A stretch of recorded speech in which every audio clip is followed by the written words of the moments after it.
नमस्कार, live India में आपका स्वागत है। मैंने सम्राट। ऑपरेशन सिंदूर के वैश्विक प्रसार के लिए विभिन्न देशों में सर्वदलीय प्रतिनिधिमंडलों की यात्रा पर बीजेपी सांसद रविशंकर प्रसाद ने कहा कि हम अपना रुख रखने के लिए विदेशी देशों में गए, कई देशों में गए, साथ ही प्रवासी भारतीयों से भी मिले।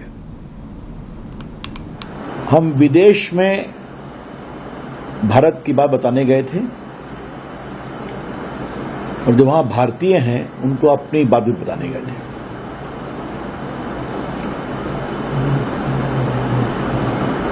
हम वहां पर संसद के सदस्यों से मिले, स्पीकर से मिले, जर्मनी में विदेश मंत्री से मिले, इंग्लैंड में डिप्टी फॉरेन अफेयर्स मिनिस्टर से मिले,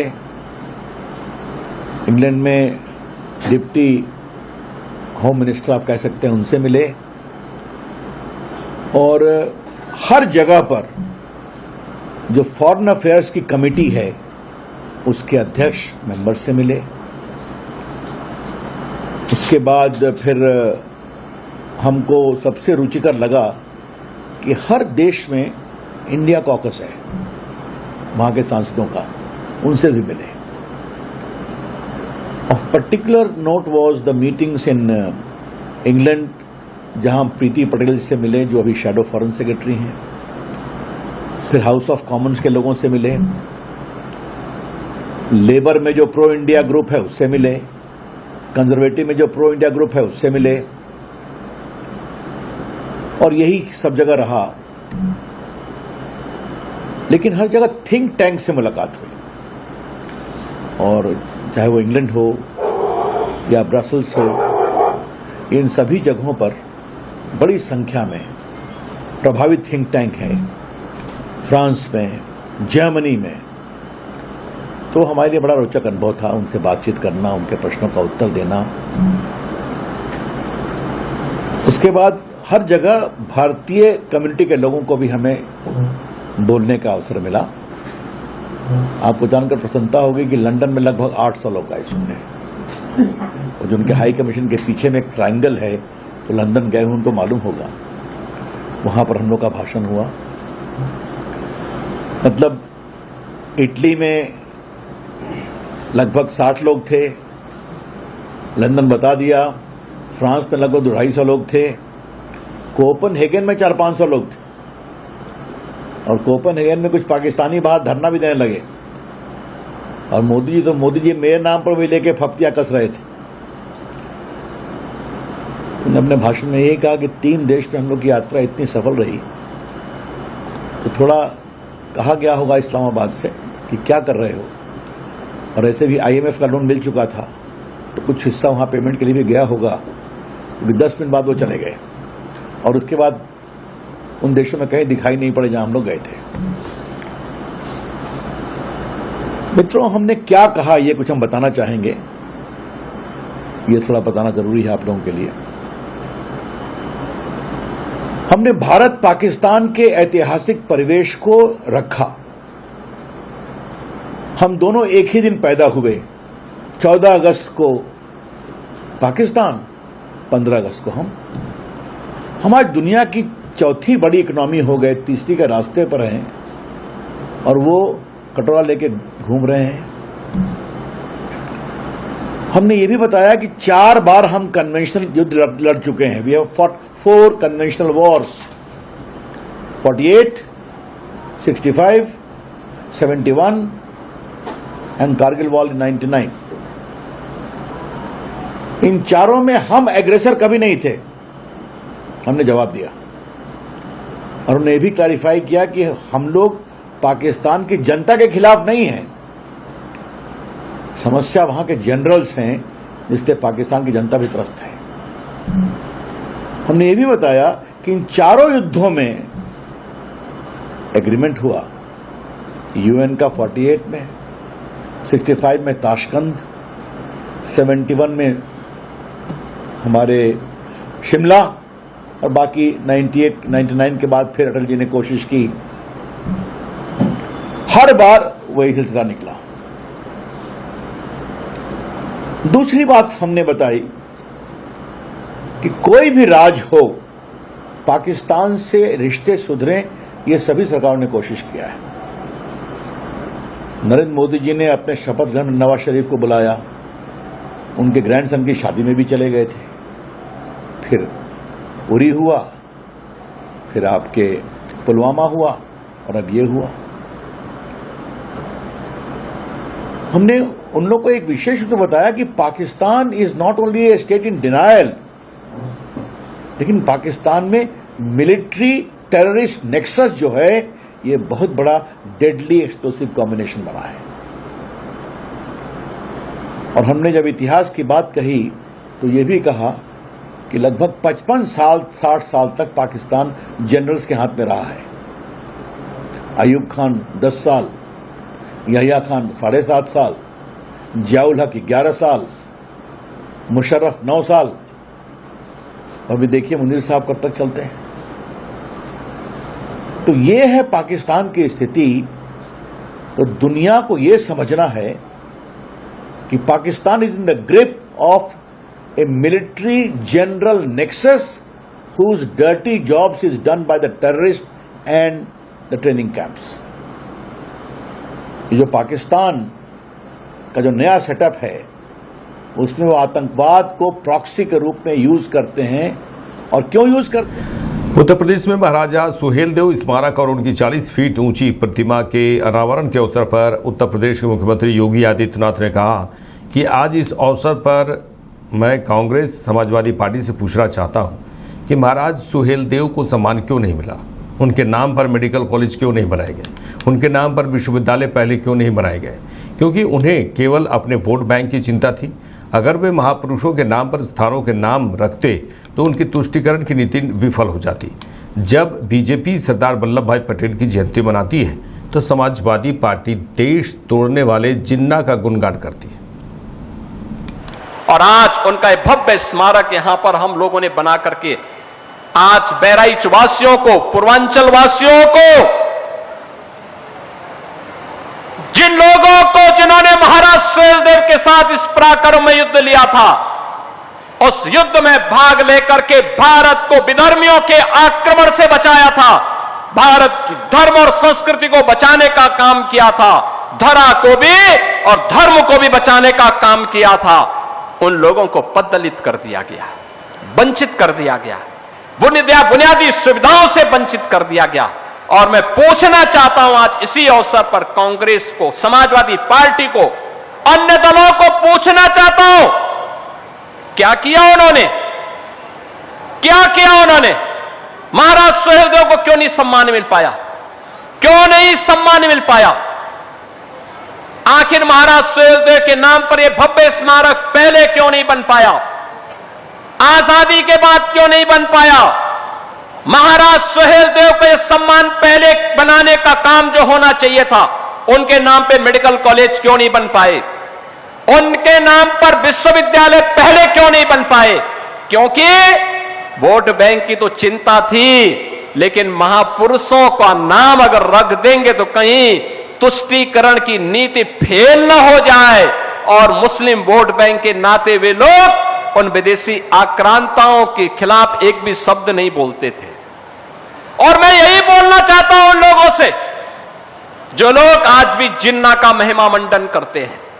मैं पूछना चाहता हूं, जब भारतीय जनता पार्टी राष्ट्र नायक, राष्ट्र शिल्पी, लोह पुरुष सरदार वल्लभ भाई पटेल की जयंती के कार्यक्रम को यहां पर पूरे प्रदेश के अंदर और देश के अंदर मनाती है, प्रधानमंत्री जी ने स्टैच्यू ऑफ यूनिटी के नाम पर लोह पुरुष सरदार वल्लभ भाई पटेल की दुनिया की सबसे बड़ी प्रतिमा को स्थापना केवड़िया गुजरात में स्थापित कराया, तब समाजवादी पार्टी जिन्ना का गुणगान करती है, राष्ट्र तोड़क जिन्ना का गुणगान करती है।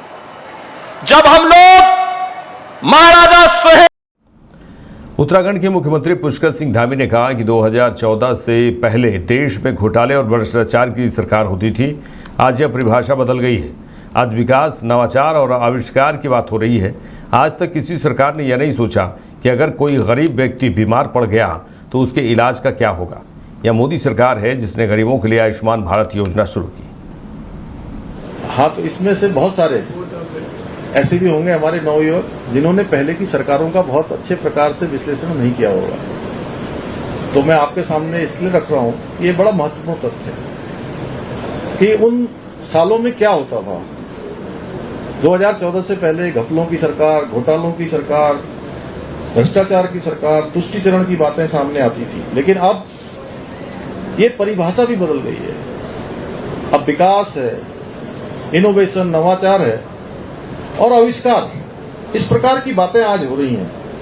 पहले सरकारी योजनाओं की जो बात होती थी तो बिचौलिए बीच में आ जाते थे, पैसे खा जाते थे, और अब डायरेक्ट बेनिफिट के माध्यम से सीधे अगर 1 रुपया दिल्ली से भेजा जाता है तो सीधे बेनिफिशियरी के अकाउंट में पूरा का पूरा 1 रुपया पहुंचता है। पहले इलाज के लिए सोचना पड़ता था। देश की आजादी के बाद ये तो बिल्कुल सच है, आप सब भी इस बात को स्वीकार करेंगे कि कोई सरकार, ऐसी सरकार नहीं आई जिसने कि ये सोचा कि देश के गरीब लोग, जरूरतमंद लोग, जिनके पास साधन नहीं है, संसाधन नहीं है, वो अगर बीमार पड़ जाएं तो उनके इलाज का क्या होगा। ये पहली मोदी सरकार है जो आयुष्मान भारत योजना लेकर आई है और गरीबों का इस योजना के माध्यम से आज अस्पतालों में मुफ्त इलाज होता है। पहले हम केवल आयात पर निर्भर रहते थे, इंपोर्ट पर निर्भर रहते थे। आज मेक इन इंडिया ने इसकी ताकत ने एक्सपोर्ट में भी अब हम लीड करने लगे। इसमें भी हम दुनिया के प्रमुख देशों में हमारा नाम आने लगा है। पहले हम दुनिया की अस्थिर अर्थव्यवस्था में आते थे, आज दुनिया की हम चौथी सबसे बड़ी अर्थव्यवस्था बनकर एक वैश्विक शक्ति के रूप में स्थापित हुए हैं। और ये 11 साल विकास के, विश्वास के और बदलाव के रहे हैं। आज देश का हर नागरिक बदलते हुए भारत को देख रहा है और अनुभव कर रहा है। कांग्रेस के राज में भी अनेक नारे दिए जाते थे, गरीबी हटाओ, लेकिन अब आंकड़े बताते हैं कि मोदी सरकार में पिछले 11 सालों में 27 करोड़ लोग गरीबी रेखा से बाहर निकले हैं। जनधन योजना, उज्ज्वला योजना, प्रधानमंत्री आवास योजना, जल जीवन मिशन, स्वच्छता अभियान, किसान सम्मान निधि, मुफ्त राशन, आयुष्मान भारत योजना, लखपति दीदी योजना, ऐसी अनेक योजनाएं। मध्य प्रदेश के मंत्री कैलाश विजयवर्गीय ने प्रधानमंत्री नरेंद्र मोदी के नेतृत्व वाली एनडीए सरकार के 11 साल पूरे होने पर कहा कि पूरे देश के लोगों को गर्व है कि मोदी जी के नेतृत्व में 11 साल पूरे हुए हैं और इन 11 सालों में देश ने जो प्रगति की है, आर्थिक प्रगति, सांस्कृतिक प्रगति और सामाजिक प्रगति, हर क्षेत्र में भारत आज विश्व में एक ताकतवर देश बनता जा रहा है। उन्होंने कहा कि हमारी विदेश नीति भी ज़बरदस्त है। हम भगवान से प्रार्थना करते हैं कि देश उनके नेतृत्व में इसी तरह आगे बढ़ता रहे है और पूरे देश की जनता को गर्व है कि मोदी जी के नेतृत्व में 11 वर्ष पूरे हुए और इस 11 वर्ष के अंदर जो देश ने प्रगति की है, आर्थिक प्रगति, सांस्कृतिक प्रगति, सामाजिक प्रगति, हर क्षेत्र में भारत आज विश्व में एक ताकतवर देश बनता जा रहा है। सैन्य क्षेत्र में, रक्षा के क्षेत्र में जो प्रगति है अद्भुत है। विशेषकर हमारे जो विदेश नीति है, सामरिक नीति है, वो भी ज़बरदस्त है। आज भारत ने जिस तरीके से 11 वर्ष में दुनिया के अंदर सम्मान पाया है और मोदी जी ने 140 करोड़ जनता का मान सम्मान बढ़ाया, हम सब मोदी जी के प्रति कृतज्ञ हैं, उन्हें बधाई देते हैं और इसी प्रकार देश उनके नेतृत्व में आगे बढ़ता रहे, ये ईश्वर से प्रार्थना करते हैं। सर्वदलीय प्रतिनिधिमंडल समूह 5 का नेतृत्व करने वाले कांग्रेस सांसद शशि थरूर ने कहा कि इनमें से प्रत्येक बैठक, जो भी बैठकें हुई विदेशों में, बहुत ही अच्छी रही। That's right. That meeting and how did you change the stance? No, each of these meetings was very good. Colombia was one thing that was positive for us is we actually got them to reverse a stand they had taken, perhaps without enough thought. When Sindoor started, they had issued a statement expressing heartfelt condolences for the Pakistani victims, having lost sight of the context. And once we had explained all that, they have withdrawn their statement. Of course, that statement was on record for a couple of weeks, but it was taken down as soon as we raised the issue. And subsequently, we got the acting foreign minister to speak to the media and acknowledge their support for our stand and what we had told them. So all of that went very well. And I think particularly with parliamentarians everywhere, the level of understanding was first class. I mean, parliamentarians are responsive to this kind of thing, and that comes across very well. Regarding a meeting with GD. सर्वदलीय प्रतिनिधिमंडल समूह 5 के सदस्य और JMM सांसद सरफराज अहमद ने कहा कि हम जिन भी देशों में गए थे वहां हमने अपनी बातें रखी हैं, हमें अच्छी प्रतिक्रिया मिली है। कोलंबिया ने पाकिस्तान के समर्थन में दिए अपने बयान को वापस लिया।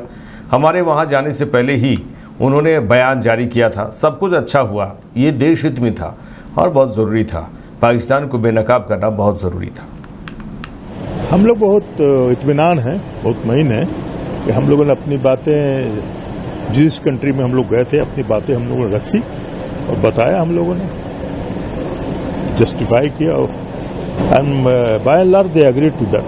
No problem. रिस्पॉन्स कैसा मिला देशों से? अच्छा रिस्पॉन्स मिला। डिफरेंट वॉक ऑफ लाइफ के लोगों से मिले हम लोग। Response was very good. Colombia ने अपना स्टैंड हाँ वो हम लोग वो कैसे जाने के बाद वो कुछ बातचीत हुई उनसे तो उन्होंने चेंज किया स्टैंड को। उन लोगों ने हमारे आने के पहले ही स्टेटमेंट जारी कर दिया था इन फेवर ऑफ पाकिस्तान। तो हम लोगों ने कहा ये आपने कैसे कर दिया, हम लोग तो इसका we are very sorry that. फिर हम लोगों से बात करने के बाद नेक्स्ट डे उन लोगों ने मीटिंग के पहले स्टैंड चेंज कर दिया। डायस्पोरा काफी इम्पोर्टेंट था और डायस्पोरा ने काफी सपोर्ट भी किया, काफी इंटरेक्शंस रही आपकी डायस्पोरा के साथ। बहुत वहां से मिला। बहुत अच्छा हुआ और ये जरूरी था देश के लिए, देश के हित में था। जिस तरह से पाकिस्तान बार बार ये काम कर रहा है उसको एक्सपोज करना बहुत जरूरी था। आखिरी प्रश्न मेरा रहेगा, जेडी वैंस से भी आपकी लास्ट मुलाकात हुई उनसे, काफी समय दिया उन्होंने। क्या बातें रही? अच्छी बात रही। और हमने जो पक्ष रखा वो उनके सामने क्या पक्ष रखा, क्योंकि पहलगाम के टाइम पे वो इंडिया में थे वो।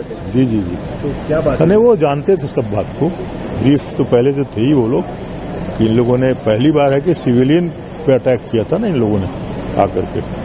तो कोई भी कंट्री वाले इस चीज को बिल्कुल लाइक नहीं करते हैं, टेररिस्ट एक्टिविटीज को, across the almost all countries. मेरे साथ इस बुलेटिन में इतना ही। देश दुनिया की तमाम खबरों के लिए देखते रहिए लाइव इंडिया। नमस्कार।